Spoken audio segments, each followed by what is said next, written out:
this is like fucking a Nikki Fink So column. sorry, Yeah, guys. Told ya. Right, yes, Told ya. an industry. It's sickening. Well, you know what? It was supposed to be at one point Mel Gibson and George Clooney was the original incarnation of the Wild Wild West. But then Richard Donner was going to direct it. He went off and did Maverick. And then... And he took Mel Gibson with him. Exactly. He made, like, I think... I remember liking Maverick. I haven't watched it recently, but... I remember not liking Maverick. Maverick, all I remember is Jodie Foster's chemistry with him. And more so than the movie itself...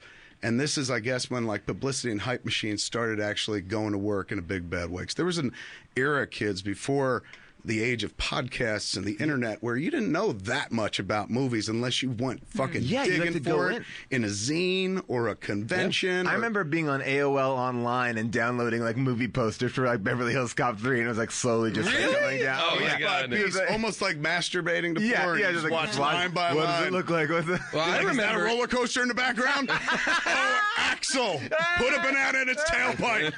This will be amazing.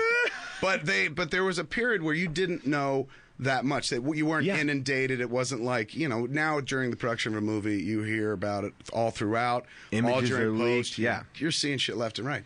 This was when they started like putting stars out there big time and doing like, and again, it's not like this is where it was born, but this is where I felt it like kick in, where publicity became an art form all to itself and an industry almost as powerful as the financiers in this business and the marketers. Publicity is just as powerful.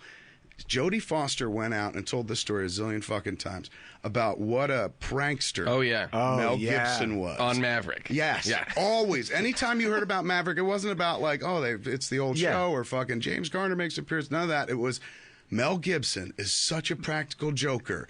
And Jodie Foster is going to tell you how. And she's like 3 very tame examples, but also kind of cute. We were like, oh, who knew he had a sense of humor? Yeah. That's all I remember of Maverick. Cut 2 years later when they're like, Mel Gibson hates Jewish people.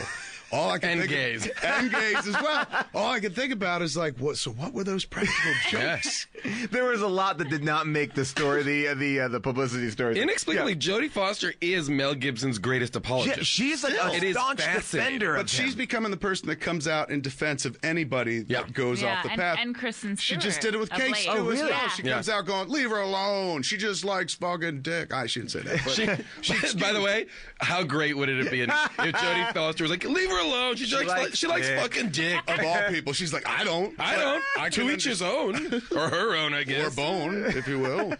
It's like, but you're right. Like this is like the era of it was 1999, like where it was like where Godzilla had like all summer long it was like it's coming, it's bigger than this bus, it's big.